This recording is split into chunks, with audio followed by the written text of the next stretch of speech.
Last year on Christmas Eve, I was working late. I'm 23, I work in New York City and commute home every day on the train.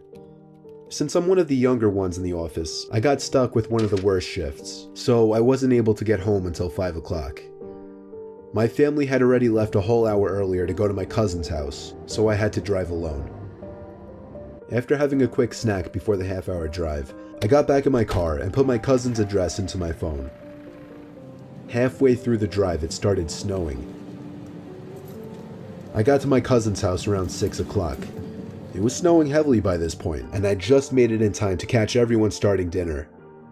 I brought all of my gifts inside and cheerfully said hey to everyone.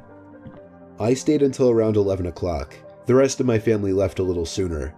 I stayed an extra half hour or so just to hang out before leaving myself.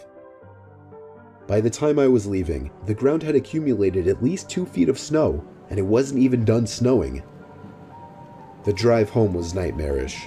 The roads were hardly even plowed, and I had to drive under 20 miles per hour on most roads.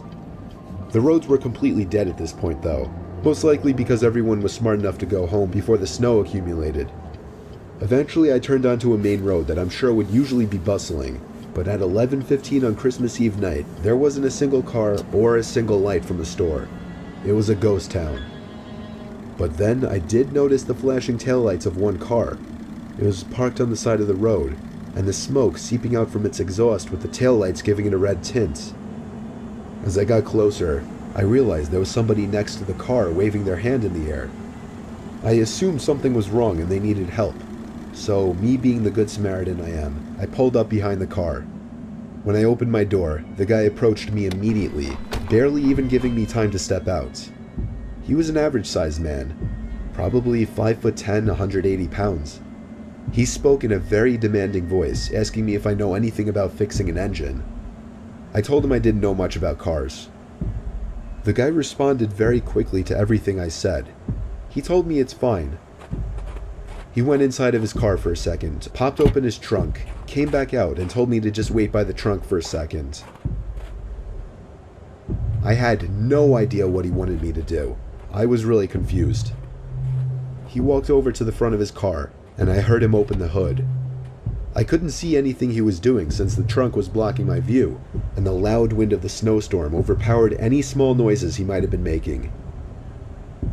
I put my hand on the back of the car and leaned my body in anticipation, when suddenly I heard 3 or 4 quick and aggressive footsteps in the snow behind me before I was pushed into the trunk. The man tried to close the trunk on me, but I kicked my feet up in resistance and held it up. I was able to overpower him and kick the trunk open completely. As I took advantage of the few seconds I had to get out of the trunk, I took out my keys. He tried to grab me now, and I dug my house key right into his neck. He fell to his knees and his scream echoed down the deserted street.